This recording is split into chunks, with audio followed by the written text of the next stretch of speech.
Today, welcome back to the show, everybody. My name is Mark Farzy. This is the Farzy Show, presented by Steven Singer of Steven Singer Jewelers. Sorry about the hiatus on Friday. Hopefully, you guys caught the show Thursday, where I said we probably were. Well, we're not doing a show Friday. It's pretty much what I said on Friday, or on Thursday, rather, about Friday's show, because I was hosting the Maxwell Awards, and I'll get into that. It was absolutely an incredible night. I'll tell you all about it. We'll get into the Sixers today. We'll get into a wild week in the NFL when it comes to all the things that could go down with the Philadelphia Eagles. What's going to happen between them and James Bradbury? What's going to happen between them and Darius Slay? And who do you believe between Slay and the Eagles and Drew Rosenhaus, Slay's agent? And who do you believe when it comes to James Bradbury and whether or not he wants to stay here in Philadelphia and whether or not the Philadelphia Eagles really want to make sure that they can attempt at least to match any offer that James Bradbury gets in free agency? What's going to happen with Javon Hargrave? All that, and the 76ers are right there. You know what the Sixers are there to do? They're there to hold us right now. Through all the turmoil and suspense that might be being provided by the other sports, the Sixers right now are just like, hey, we got you. Come in here and snuggle in. You know what I'm saying? So we'll get into that conversation as well today. So much to get to. And the Philadelphia Flyers, boy, did they get some headlines over the weekend for about 30 seconds in firing Chuck Fletcher and bringing in Danny Briere. The moment they hired Danny Briere as an assistant general manager, I said, well, now it's just a matter of time. And I believe it was 2 years ago he got the title. And from people that I had talked to behind the scenes, it was like just this grooming process was just about to begin.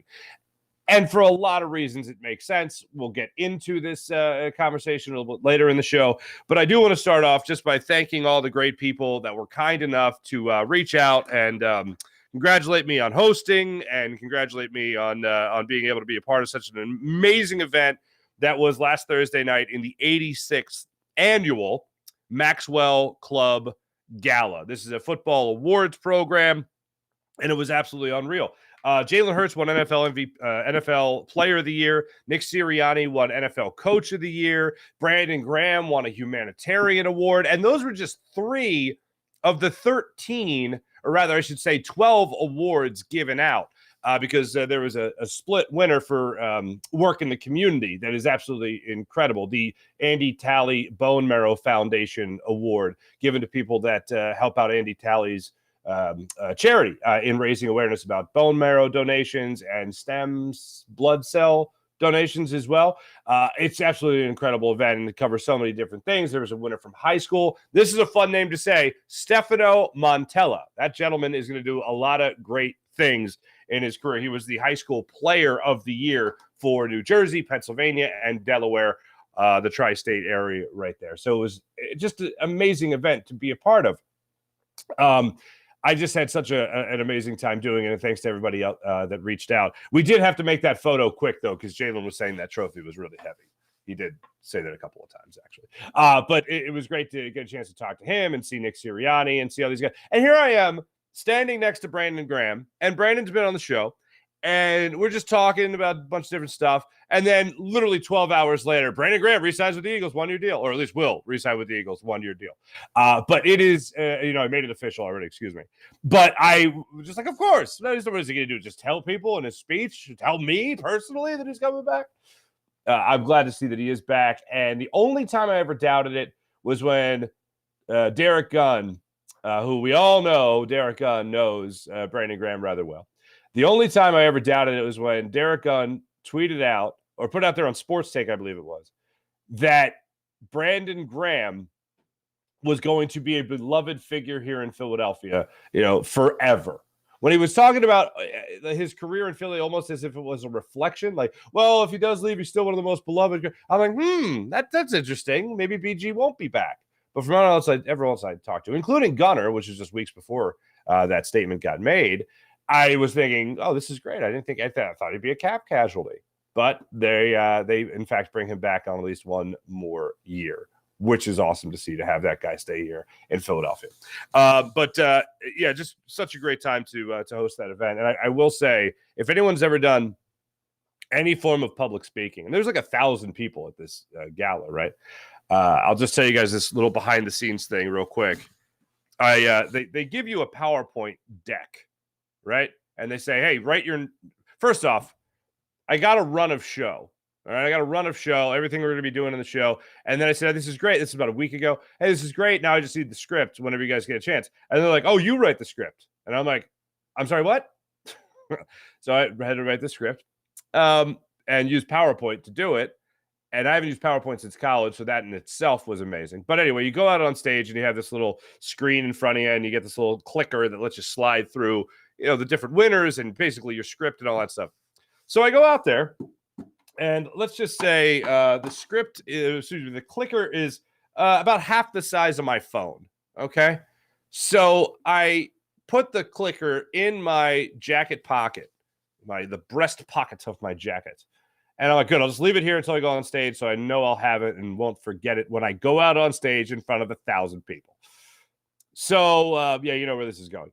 So right before, hey, Mark, 2 minutes. I'm like, okay, cool. So I'm like, I'm just going to drink a water. So I take for whatever reason, when they said 2 minutes, I went and reached in my pocket, grabbed the clicker, had it in my hand, saw my glass of water, and I went, let me just get a quick sip. Put the clicker down next to the glass of water, drink, go on stage. And you're damn right, your boy forgot the clicker. So here I am about to introduce 13 different winners for these 12 awards. And I get through the first two, which was Brandon Graham, so I could say anything. I got notes on Brandon Graham for days, talked about him for months, And then I got to introduce the next guy. And then I got to go to the next slide for the next two winners. And I'm just buying time at this point. I am vamping like nobody's vamped before. And, of course, what I go into, figuring the safe bet of somebody that's being honored tonight, a safe line is, hey, this person's done so much for the game of football. This does so much in such a long career, and blah, blah, blah. That is a safe bet for the 12 out of the 13 winners. You know what's not a safe bet? You know what's not a safe bet? Saying that in front of the introduction of the high school kid. That's the only thing. And the high school kid's great. He was very nice. His family was very nice. Family was awesome. And he accomplished great things, right? At West Morris High School in Jersey. But, of course, he's the next guy. And the guys in the back that were controlling the monitor or could control the monitor figured out I didn't have my clicker. So they were kind enough to flip to the next screen. And I'm like, hey, this person has done such great things for the game of football. And I'm having my first technical difficulty of the night. Oh, there it is. And then it flips. And then it's high school player of the year, Stefano Montella. So I look like a smacked ass. But it was have you ever done any form of public speaking? It is when you don't have your visual aids ready to go. Oh, man, don't you look like an ass. And I think I look like an ass. Everyone was really kind afterwards. Great job. I didn't even notice. Oh, you noticed. I said out loud technical difficulty, which really meant I'm just a big dumb idiot, folks. Anyway, so thank you again to everyone. You guys are fantastic. Let's start off with something that makes you feel good. Okay, so Friday, I get back into Philly from the Poconos, which is where the gala was at, right? And I get back and I go to the game, go to the Sixers game with my buddy Bennett. And the vibe in the crowd on Friday night when they were playing the Blazers, Matisse Thybulle gets a mostly standing ovation in his return, which is fine. Said some interesting things about Philly that we'll get into. But just in terms of the game itself, the vibe in the stadium was like they're about to lose to the Blazers. That was the vibe in the stadium. They were down 21 at one point. It felt like they were down 15 for the vast majority of the game. And then the Sixers started making a little bit of run. D'Anthony Melton hit a couple shots. You got a couple of big shots from Danuel House, as a matter of fact. You got a couple of big plays from him. And then in the fourth quarter, it just felt like Joel Embiid was taking over the basketball game, and James Harden was doing his part as well. But mostly Joel Embiid. And all of a sudden, you look up, and they're no longer down 15. They're no longer down 21, but they're in the fourth quarter, and they're down 5 points. You're like, all right, we got a bit of a game here. Let's go, fellas. And then my buddy and I are trying to decide where they're going to go with the basketball in their final possession. And sure enough, if it's going to be Harden, if it's going to be Embiid, and Embiid gets the ball in the paint, dribbles around a little bit, makes his move, turnaround jumper, fade away, falling, swish, to hit the jumper to win the basketball game. Now he hits it with 1.1 second on the clock. Blazers come down the other way, couldn't get anything worth note off, and Sixers win the basketball game. when you have games where you're struggling the way you're struggling, and man, the Blazers were shooting 50% from the floor through halftime, I believe. 50% from the three-point line, excuse me. When you're having games like that, and we've seen the Sixers recently have games like that where that just you can't stop anything that they're throwing up. The Mavericks game was a perfect example of that. You can't stop the team from beyond the arc. They're just draining shots left and right.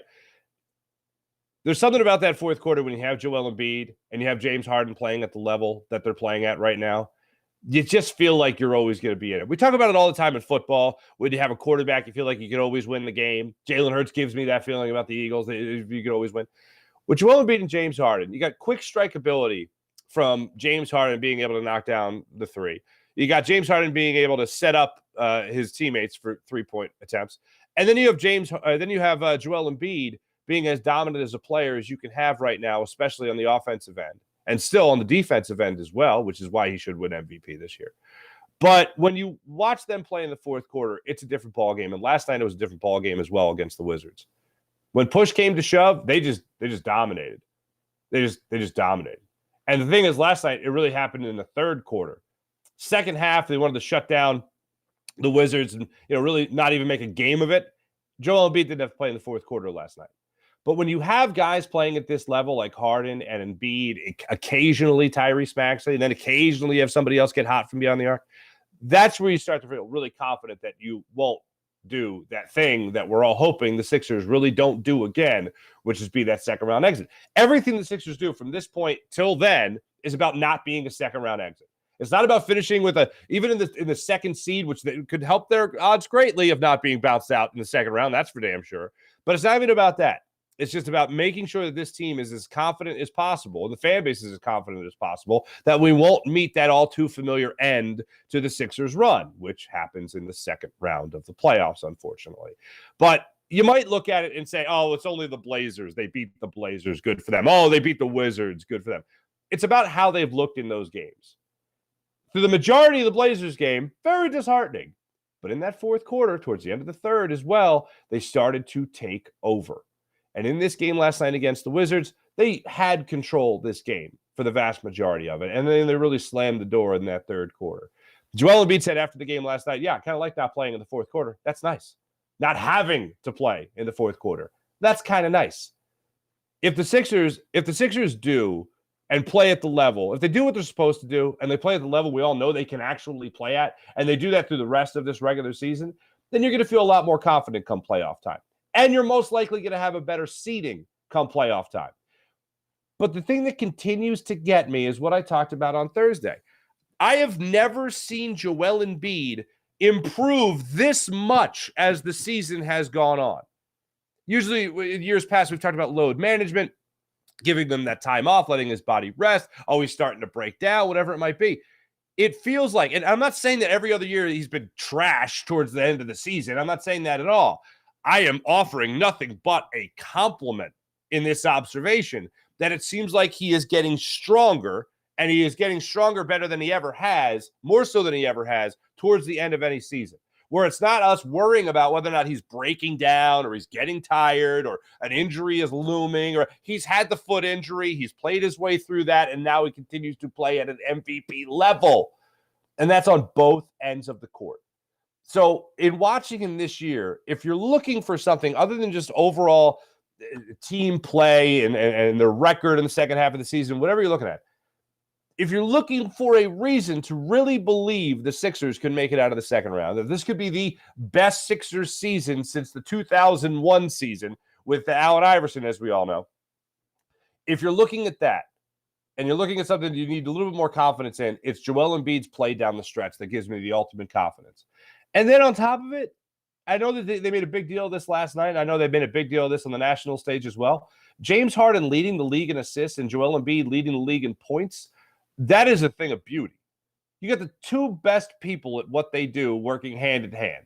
I'm shocked it hasn't happened more in the NBA because you would think it would make sense, especially if your leading scorer isn't someone who's the guy primarily handling the ball to start out plays, like Joel Embiid as a center, by the way. But I'm surprised it doesn't happen more often, where your leader in assists is also right there with your leader in points. But that's what's happening right now with the Sixers. And so it's not just Joel Embiid and James Harden, because we all know that that Joel Embiid doesn't provide all that many opportunities because of all the dribbles he likes to take, all the movement he likes to make to the basket. It's tough to get an assist with Joel Embiid, and that's fine. And also all the foul shots that he gets.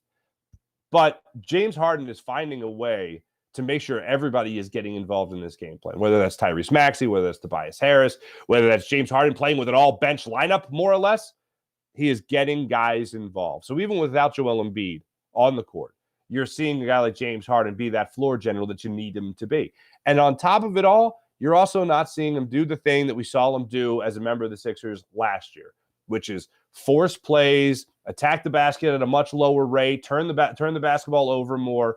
That's something you rarely see him do this year. And when he does make the decision to dribble, to drive, and go attack the basket, you are seeing him get that foul, and you are seeing him go to the foul line and hit that shot. It's a great thing to watch this team not make major adjustments at the trade deadline, but still make, I believe, a significant adjustment with Jalen McDaniels, and we'll see how things go with him and his injury. But right now with Joel Embiid and James Harden, it's the thing that you look at with this team that gives you the most confidence that they're going to actually make it out of the second round. Not guaranteeing it, not saying it happens. I still got to see the draw. But in terms of just building up confidence, like, wow, they could actually do it. And do it is unfortunately not a championship. Do it is just make the Eastern Conference Finals. They could. It's going to depend a lot on seeding. But as far as the team is playing down the stretch, this is some great basketball I'm seeing from the 76ers. And to see Joel Embiid improve the way he's been improving is a great feeling to see him improve that way. The other part of this is interesting. Tyrese Maxey, Matisse Thybulle opened up to Keith Pompey of Inquirer.com about the pressure of being in Philadelphia and how Philadelphia can be scary. All right. This is a topic that we address, I think, far too often in this sports world. And Joel Embiid took exception with it and said he loved Thybulle when he was here, but you got to accept something about Philadelphia. Yes, you are expected to win.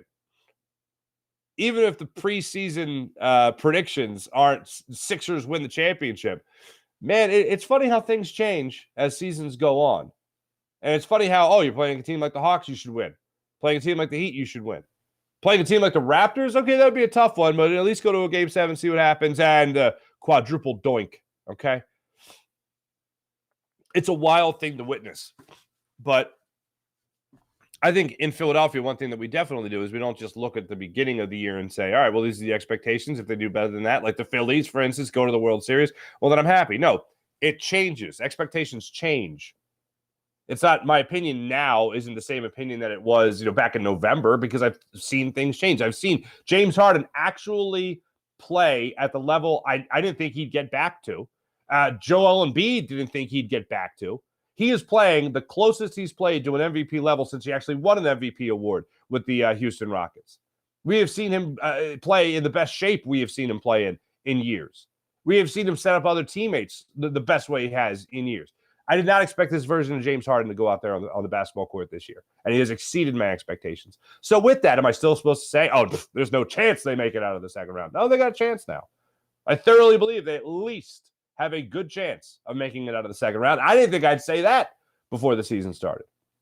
So expectations change, and I feel like in the city of Philadelphia, we do a good job of updating our expectations, appropriately so. So when Thybulle's going out there and he's talking about expectations, what they are at the beginning of the season versus what they are at the end of the year or what they are in the playoffs, Philadelphia, no matter what, is going to expect you to win. If they're going to a game, they're expecting you to win.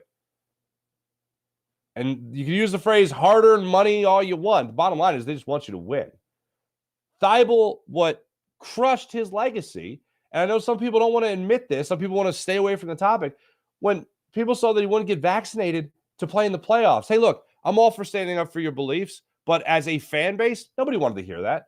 As a fan base, people were loving Matisse Thybulle. Matisse Thybulle, by the way, a lot of people don't know this, did a lot of work in the community. Great work in the community. And he did it all very much under the radar because he didn't want to draw attention to it as, I'm only doing this because I'm Matisse Thybulle. No, he did a lot of work in the community, especially with the homeless, all right? I know for a fact that he went out there and he helped with meals for the homeless tremendously. And he didn't do it for cameras and publicity, which is why not a lot of people talk about it. But he did it. And he's my respect for that forever. The helping the homeless problem in Philadelphia, God bless you, man. But a lot of people still hold it against him that that's the way it happened. And I'll say this, ever since then, he did not seem like the same player. If you remember leading up to that point, we were talking about Matisse Thybulle in the starting lineup. You got to get Matisse Thybulle in the starting lineup. Why do I have Danny Green in the starting lineup still? Oh, you need that three-point shooter. Yeah, sure, but I also wouldn't mind a guy that can cut to the basket every once in a while, like Matisse Thybulle could, and still provide great defense. Yeah, I'll want that guy in the starting lineup. And then the vaccination thing happened where he couldn't go into Toronto and play in the series. So Doc Rivers, I think, made the appropriate call. And instead of saying, all right, Thybulle, you're going to be my starter in Philly, but Danny Green's going to be my starter in Toronto, he kept it the same. And then even when Thybulle played in that playoff series in Philadelphia, he looked like he was all out of sorts. He looked like he got in his own head. He looked like he had to make up for not being available for the 2 games in the series. He looked like he had to make up for not being available for those games. Oh, I got to play 4 games in these 2, basically.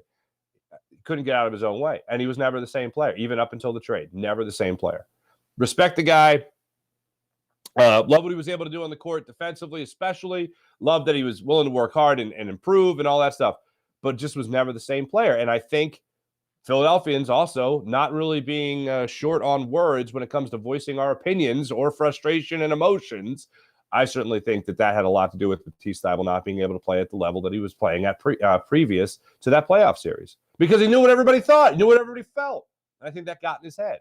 And I think when he made the comments to Keith Pompey about how this could be a scary place to play, you're damn right it could be scary. Damn right it can be intimidating. To go in front of this fan base and try to perform, yeah, it could be scary. It's a matter of whether or not you're going to embrace that. It's not just basketball. It's anyone who has to perform at a high level in front of a huge audience. Everyone can think that's scary. I mean, people always tell you, oh, if you're not scared, there's something wrong. Well, I don't know if that's necessarily true, but I know it's true in a lot of cases. Joel Embiid talked about it over the weekend as well and just said that's what he appreciates about this city. Like, he had high expectations, still has high expectations. It's a matter about making good on those expectations and making those expectations turn into a reality. Turn the expectations into history. And that's what the Sixers are trying to do right now. And I give Joel Embiid a lot of credit for sticking up for the city. It's still understanding and acknowledging. And I feel like Joel Embiid does a good job of this for the most part. There's one case in particular where I thought he fouled up. But in this particular instance, I thought he did a good job of being real. And say, yeah, there's expectations here. People expect you to win. It's Philadelphia. They went through 4 years of crap to what? Not make it out of the second round of the playoffs? Yeah, I don't think so. The only time Joel Embiid really, I think, put his put his foot in his mouth was the last line of the Ben Simmons tweet, if you remember that. I took exception to that. Philadelphia, you got to be better. Yeah, do we? We were kind of right on all counts about that Ben Simmons character, weren't we? I think we were. So great to see the Sixers play at the level that they've been playing at. That's us. Sean, I see. I'll get you in the chat check coming up in a second. But great to see the Sixers play at the level that they're playing at. Very encouraging signs from the Sixers, and hopefully they keep that going. Boy.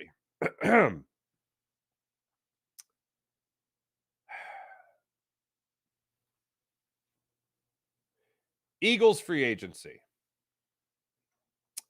2 weeks ago, I said that statement, those 2 words there, with great confidence. And speaking of expectations changing, not so much. All right. First off, Josina Anderson, God bless you. You're getting all the scoops here, lady. You got Brandon Graham coming back and all that stuff. Then you got James Bradbury made these comments. Credits to our friends over there at Eagles Nation, part of PHL Sports Nation. James Bradbury telling Josina Anderson, I know there's definitely interest from the Eagles. I'd love to return. I see how bright the future is. I'm just waiting here I'm just waiting to hear exact terms and also what the market will dictate. They tell me whoever calls, just make sure I also give them a chance to match the offer. That's where we're at right now. So as far as I'm concerned, nothing's really changed with James Bradbury. Nothing. If you go back to, let's say, 3 weeks ago, James Bradbury told everyone in his locker on clean out day after the Super Bowl, told everyone in his locker, yeah, I'd like to be back here for the right price. It's very simple. I like the idea that the Eagles aren't just ruling him out immediately and saying, oh, whatever your whatever you're going to get, we can't pay that. So thanks, but no thanks. No, the Eagles right now are doing their due diligence. They're doing the thing right now that if they didn't do it, we would crucify them for it. Could you imagine if they actually did play it like that with James Bradbury and that was the no from Josina Anderson? Well, I want to be back in Philadelphia, but the Eagles told me, hey, thanks, but no thanks. We know we're not going to be able to afford you. No, at least let us know and give us an opportunity to match. If this is the number one spot, if he does love this spot, and how could you not love this spot in Philadelphia, in all honesty? The only thing, because you have Jalen Hurts as a quarterback, you have a franchise that's been to 2 Super Bowls in 5 years. You were on one of those teams. Why would you not want to return to Philadelphia? The only glaring thing that jumps out there is maybe you don't like Sean Desai. Maybe you don't like their hiring. Maybe you were a Denard Wilson guy. Maybe that's the direction you wish the Eagles went. It's possible. But I don't think that will be the deciding factor in all of this. I think the deciding factor for all of this will be money. You like me? You love me? You want me to stay here? Pony up, fellas. Let's make that happen. The James Bradbury situation is just the one of many situations here on the defensive side of things for the Eagles. Apparently, Denard Wilson was a very much beloved figure, and I do think that some of the reason you're all of a sudden having an about face is because you're not having Denard Wilson as your defensive coordinator. Move on to Darius Slay. 4 days ago, there's a report that the Eagles have given Darius Slay permission to seek a trade. Darius Slay jumps on his YouTube show, on his podcast, denies that report. He's not seeking a trade. He wants to stay in Philadelphia. Now, directly tied to this are talks about Darius Slay's contract and whether or not the Eagles are going to restructure his deal ahead of free agency to make the appropriate cap space.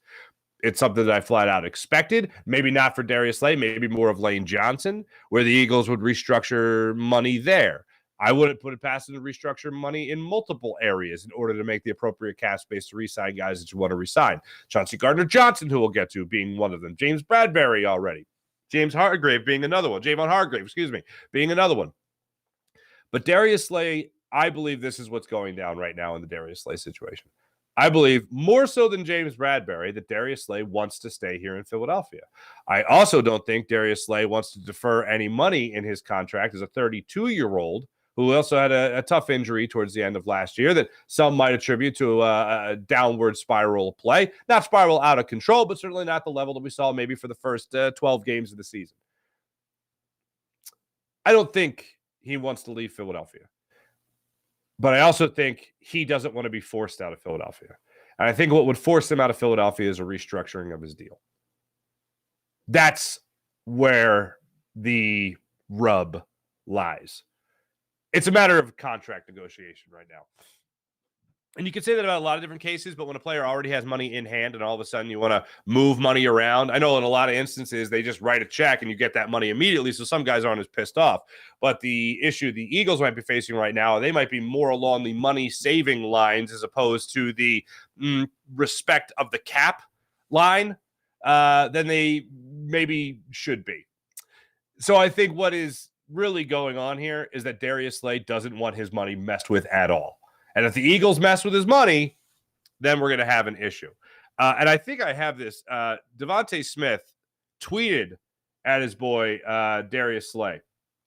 And he said, basically, don't you dare was the tweet. Here it is. Devontae Smith tweeted out big play Slay. Don't you even think about it, with like a weird looking emoji, the unsure emoji. And then Darius Slay said, I want to stay, fam. He quoted the tweet and said that. Yeah, he wants to stay, but like James Bradbury, he wants to stay at the right price. This is all a matter of economics now. It's not a matter of desire. If it was a matter of desire, James Bradbury, Darius Slay, we wouldn't even be talking about this. It's all matter of the economics of it. And I don't just mean the dollar amount. I mean how it's going to work in the contract. Even if they restructure the deal with Darius Slay, it's got to be one that very much benefits him and one that is not going to take any less money. That's the deal that they're facing right now. As far as Javon Hargrave, boy, oh boy. The Deron Payne signing, $90 million over 4 years. Yeah. Javon Hargrave's not coming back. And I was never 1,000% sure that he wasn't coming back, but I'm 1,000% sure he's not coming back now. That ain't happening. Once I saw that deal, I looked at Javon Hargrave and I went, okay. The Jeremy Fowler reports out there as well on Hargrave that they're trying to do their due diligence as well. But I think the scenario that could have played out with James Bradbury that I mentioned a second ago in terms of, don't even bother because we can't even match it. We can't even. Nope. Don't even try. That's, I think, what's happening with Javon Hargrave. I think the Eagles, they know what the market is dictating right now. You're not getting a lot of guys out there at the DT position. He's one of the guys out there that's going to command top dollar. He's going to get a lot more money than what the Eagles can offer him. So he is gone. Thanks for having you. Great having you. Thanks for your time here in Philly. You did great things. Deuces. God bless you. Eagles aren't making the deal. The other name that's out there is the unfortunate one because I do believe it was their top priority, and that's Chauncey Gardner-Johnson. Chauncey Gardner-Johnson, Jeremy Fowler also put it out on ESPN yesterday saying that the Eagles still view him as a chance to come back to Philadelphia. They're still going to do their due diligence. They still are asking him to say, hey, whatever you're getting on the open market, let us know. Give us an opportunity to match. That's what's out there right now surrounding Chauncey Gardner-Johnson. He's a rather emotional fella. As much as I'd love to say, and they're not killing it, they're not saying that it's not happening. They're saying there's a chance where the Eagles are still going to very much pursue him and hope he stays. I think this goes beyond the economics. I think when Marcus Hayes wrote about mutiny last week, I think one of the big things that this came down to was, for Chauncey Gardner-Johnson, was Denard Wilson. For this to have the about face that it had, about him being the number one priority, for this to all of a sudden feel like the Eagles do not have a chance in bringing back Chauncey Gardner-Johnson, that is horrifying. For this to change as quickly as it did, that makes me believe that it was an emotional thing. For Chauncey Gardner-Johnson also to go out there on his own and rip the former defensive coordinator, who a lot of people in-house still really liked and really respected, and according to some reports, we're going to offer him more money to be a defensive coordinator than the Arizona Cardinals were going to offer to be a head coach. Well, voicing your frustrations with that defensive coordinator doesn't look too good for the rest of the franchise. It's not necessarily a burning the bridge moment, but you're at least lighting the match. So I do think this was an emotional thing, a personal thing for Chauncey Gardner-Johnson. Eagles continue, I think, to pursue, but they're really going to have to flatter the hell out of this guy to make sure he stays here in Philadelphia. And I'll hope that's exactly what happens. They flatter him enough to the point where he can stay here in Philly. Before I get to the chat check, the Flyers, let me just say, I find it very interesting that the Flyers made this move when they made the move with Chuck Fletcher. The Sixers are in the midst of it. NFL free agency is just about to get underway. A lot of conversation about the Eagles still. You got a lot going on in the world. NCAA tournament's just about to start. A lot going on in the sports world. The Flyers decide now to fire Chuck Fletcher and promote Danny Briere as their interim general manager. When Danny Briere got the gig a few years ago,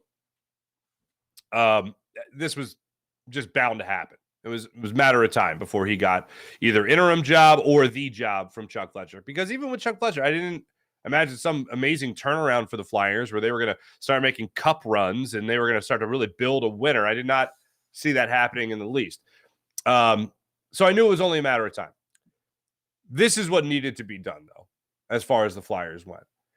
The Flyers needed to get back to, and look, I was one of the people that was begging for the Flyers to get out of their old ways of, to be a general manager, you more or less had to be a former player here. To be a coach, you almost had to be a former player here as well. Get out of the old ways, get into the new. They tried that. It hasn't worked. So now, thank you, Flyers, for at least giving me my old-fashioned security blanket of knowing the personality that's running the show now. And we'll see for how long it is. I would imagine Danny Briere, they're not just slapping a tag on him here just to, fill a void. I think they're actually seriously considering him as their general manager. And I think that goes without saying. I think that's fairly obvious to everyone. But at least what we have right now is that older feeling that we had for so long of at least knowing the personality that's running the show. And I don't doubt Danny Briere's competitiveness because I've seen his competitiveness. I know that he wants to win. I've seen it on the ice. We've seen it on the ice. We've seen him play at the highest level in the playoffs That's exactly where you want your guys to really perform at the highest level in the playoffs, and that's what he would do. I love that we know the person in the front office now. I love that the Flyers at least had the wherewithal to realize it wasn't going anywhere with Chuck Fletcher. And I think the decision was probably made already before Chuck Fletcher got booed at Xfinity Live. But they needed to make a drastic change in the front office because I have never felt more distant to the Flyers than I feel right now. And I've told you guys before, I'm a lifelong Flyers fan. I was a bigger Flyers fan growing up than I was an Eagles fan. To me, it hurts the most when they really start to not have that competitive nature that we've had, that we've known throughout our lifetime. And watching them over the last couple of years has been really rough. And to think about this Flyers team right now be a captainless team is wild to me. Is absolutely wild to me. And I know that some of it is circumstantial with Sean Couturier's injury and all that stuff, but it's just bonkers to think about this team not having a captain and having as an intense coach as John Tortorella can be. And you don't have a leader out there on the ice. Like, you don't have the guy that's got, like, hockey has that leader marked for a reason. The other sports have their leaders marked now for a reason. It's because hockey felt it necessary to slap a C on somebody and tell you who their leader was, tell you who their captain was. And for this team, like, if you were to say this team is captainless, I'd say, yeah, that's about right. Rudderless ship, yeah, that's about right. At least it's a step in the right direction. I'm a firm believer in the old adage that to solve a problem, you got to acknowledge that you have a problem. Flyers have a huge problem. They solved one of their problems right now because Chuck Fletcher was not the guy to turn this franchise around. Chuck Fletcher is not the guy that people look at in this fan base and say, oh, that's the guy that's going to turn it around. You knew that he wasn't going to do it. So finally making that change, overdue for many people, myself included. And I wish Danny Briere all the luck in the world that he can help take the Flyers to the next level. Let's hope that he's the guy to do it. Let me tell you right now about my man Steven Singer of Steven Singer Jewelers, the other corner of 8th and Walnut, right there on Jewelers Row. Ladies and gentlemen, you know what's amazing? I'll tell you what's amazing. The beautiful, dazzling diamond at Steven Singer Jewelers, the other corner of 8th and Walnut, that you get at the perfect price each and every day online at IHateStevenSinger.com. That's IHateStevenSinger.com. When it comes to the beautiful diamond inventory, trust Steven Singer, who's going to treat you like a real family member at the other corner of 8th and Walnut. One place, one price, the perfect price online at IHateStevenSinger.com. That's IHateStevenSinger.com. How about the people at Manscaped? Manscaped.com. Get 20% off and free shipping with Manscaped.com. You'll enjoy their Platinum Package 4.0. That includes their Lawnmower 4.0 trimmer and their Weed Whacker ear and nose hair trimmer. And they both come with skin-safe technology that helps you reduce the risk of nicks so you can manscape with confidence and comfort. Let me tell you right now about that. So go to manscaped.com, 20% off and free shipping when you use promo code Farzy. How about Freestone Farms CBD? FreestoneFarmsCBD.com. That's Freestone Farms CBD. You'll enjoy the tropical tasting Bayox that clocks in at a chart-topping 24.1%, and Super CBD, which is half Hindu, Kush, and 21%. Genetics of these guys are off the charts. So enjoy Freestone Farms CBD, FreestoneFarmsCBD.com. How about PHL Sports Nation, Philadelphia Sports Nation, enhancing your Philadelphia sports fan experience across all social media and blogs. That's PHLSportsNation.com. Let's get into the chat check and see how you guys are doing on this fine, fine Monday morning after daylight savings time. Can somebody confirm for me, are we actually getting rid of daylight savings time? Are we actually moving on from that? Because I'd love that. More hours of sun. Got the pool now in the new house. Or as Lotuts calls it, new house. New house. So yeah, I love those summer hours. Kevin, good morning. Sean Gillespie, good morning. Dan Schwartz, good morning, sir. How the heck are you, Kev? Oh, that's PJ. PJ, what's up? Morning, Sean. Dan, I'm hanging in there, PJ. Still semi-sports slump. Wasn't invited to the Maxwell Awards. Wait, Dan, do you seriously know Fink? I hung out with him and Devin after the Maxwell Awards. We just got a quick bite after the awards. Awesome dude. Never met him before. Great guy. Family has great hoagies. Tell you that much.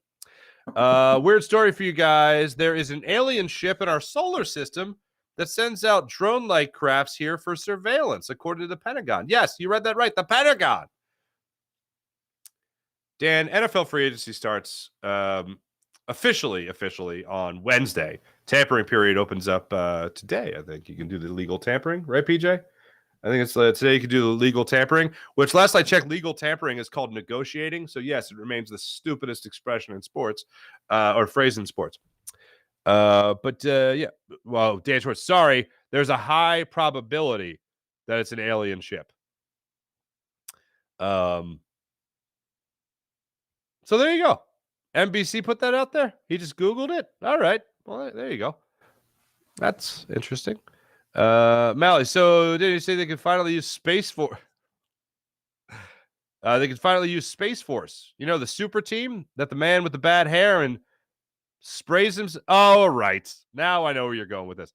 Daquan Adams. What's up, Daquan?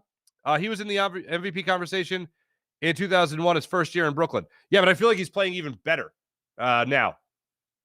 You're talking about James Harden. I think he's playing even better now than he did that year. Considering this, he's got one go-to guy in Philadelphia, and that's Joel Embiid. He had Kyrie Irving and he had Kevin Durant. He had other guys to default on, and that's why I think the level he's playing at here is higher. Dan, what's going on again? Unfortunately, April, what's up, April? Nice to see you. What? There's a lot of alien conversation. Sean, yes, that was weird. This is what I saw earlier when I was just talking about this. Thibault got the first shot, though. The first shot. I was done with him after that. I remember that too. He got the first shot, didn't want to get the second shot. Very weird. Space Force is the Steve Carell show, right? On the old Netflix there. I started watching it. I didn't finish. Mihai Sanchez, what's up? What's up, everybody? Embiid keeping his foot on the pedal. Again, I'm not celebrating until at least a conference title appearance. Also, daylight savings is getting me hard now. That's an interesting sentence, depending on how I read it, what inflection. But yes, Mihai, it absolutely is. I hate it. I absolutely hate it. But I will say this. It's falling into place. This was an accident because with Leo, we were trying to get him on a different sleep schedule. And now with the daylight savings, it's actually helped a little bit. So we'll take that. Burmy, April, daylight savings sucks. I concur. Burmy 777. What's going on, Farzy? As you know, Eagles fans always wanted to have a cheat sheet. Fans need to be patient and trust the process in putting 23-24 squad together. Burmy, your new follower on the island of Bermuda. Burmy, welcome to the show. Thanks, brother. Nice to have you. Yes, we all see. Here's the difficult thing about NFL free agency and just the NFL offseason in general. Here's the really difficult thing about it, is that it happens in stages, and at every stage we freak out as if there's not another stage. Like, that's what it is. So, like, the Eagles let Javon Hargrave go. They let James Bradbury go. They let CD Deuce go. They lose all these, these three key members of your defense. And then, but okay, fine. So who are they drafting? Are they drafting a stud corner? Like, it sucks. You really can't make an accurate judgment until after the draft. And even after that, you're still talking about trades. You're still talking about moving and shaking. You're still talking about a lot of different things. So that, to me, is what's so frustrating about it, because you want to be able to ask yourself the question, are they better now than they were when they walked off the field in the Super Bowl? That's what you always want to ask. Are they better now walking into this next season than when they walked off the field in their last season? That's always what you want to ask in the NFL, really in sports in general.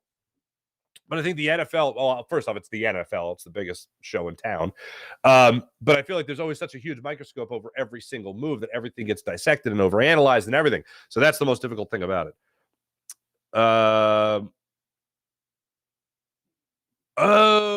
Space Force, the actual Space Force. I see what you're saying.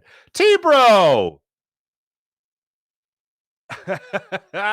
Farzy, quit throwing out the fact that you got a pool now unless you're throwing a pool party, damn it. Next chat check party will be a pool party at Casa de Farzetta.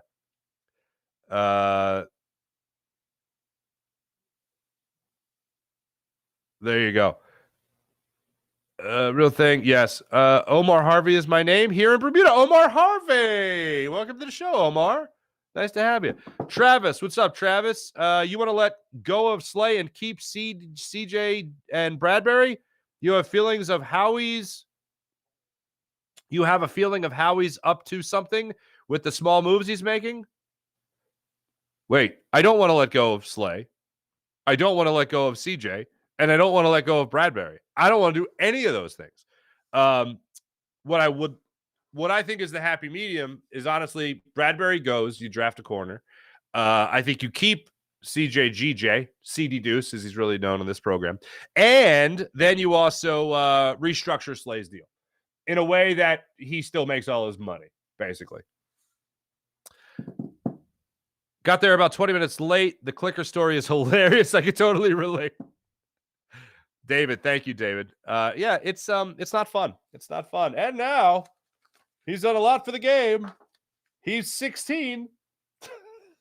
I think I had just introduced Joe Klecko, who is the Legends Award winner. And then it's like, all right, next person also done a lot for the game, just like Joe Klecko. This 17-year-old, no, I think he was 18, actually. Anyway, but appreciate you, David. Thanks for checking. Appreciate everybody in the chat. You guys are great. As per usual, 76ers will look to keep the basketball bouncing in their direction. They are back on the hardwood with their 45-22 record coming up Wednesday night. They're in Cleveland to take on the Cavaliers. As things stand right now, believe it or not, the Brooklyn Nets actually won again last night. It was a great game for people that don't like the chance of Joker getting another MVP award. Joker missed the game winner. Or excuse me, it would have been game tying shot. Excuse me. So that sucks for him. That's why he shouldn't be the MVP. Now I'm going to get one click in Serbia, one view in Serbia because I mentioned Joker and a Nikola Jokic. That's why I always get dinged on in Serbia when they always say, oh, you didn't even say his name right. Scusi. I have an American accent. Where am I at? Oh, here I am. So that happened. Celtics are a game and a half up on the Sixers right now. Sixers are 3 games out of the top spot behind the Milwaukee Bucks. As the odds go right now, it goes Joker, it goes Embiid, and it goes Giannis Antetokounmpo for the MVP favorites. Joker leading the pack right now, unfortunately. Sixers are 3.5 games up on the Cavaliers in the standings. The Sixers are the third spot in the Eastern Conference as of right now. As far as your Philadelphia Flyers go, your Danny Briere-led Philadelphia Flyers, they're back at it tomorrow night against the Golden Knights, looking to snap a 3-game losing streak. Thanks for watching. Thanks for listening. My name is Mark Farzetta. This is the Farzy Show, presented by Steven Singer of Steven Singer Jewelers, the other corner of 8th and Walnut, right there on Jewelers Row. Thanks, everybody. Jim Hyden produced the program, did a wonderful job as per usual. This is a Buzz Sports Entertainment production. For those local folks, you can get more of me today at 7:45. I'll be on for the, I think we're doing basketball. I think we're doing football. Baseball. I think we're doing that too. We're doing all that and more on the program. Oh, how do I forget this? How could I forget this? Yes, I have seen that the Italians have a Nespresso machine in their dugout. I'm not one for Nespresso. Although a buddy of mine had one, and I gave it a second chance. I tried it. It was actually pretty decent. I would have figured they would have had like a DeLonghi or something, or at least a Breville, which water pump is. I believe it's an Australian machine, but the water pump is made in Italy. So there you go. I've seen it. I love it, and I'm in no way surprised by it. I'm actually a little surprised they don't have like a little mocha pot on top of like a little Bunsen burner there in the dugout. But anyway, I have seen it. Thank you for the multiple people that have tweeted that to me or DM'd me. That I do find it hilarious, or tagged me, and appreciate it. Thanks, everybody. Have a great rest of your day. Be back with you guys tomorrow. Hopefully we get some good news about the Eagles in the meantime and who they'll be bringing back. Appreciate you. Have a great day. See you later.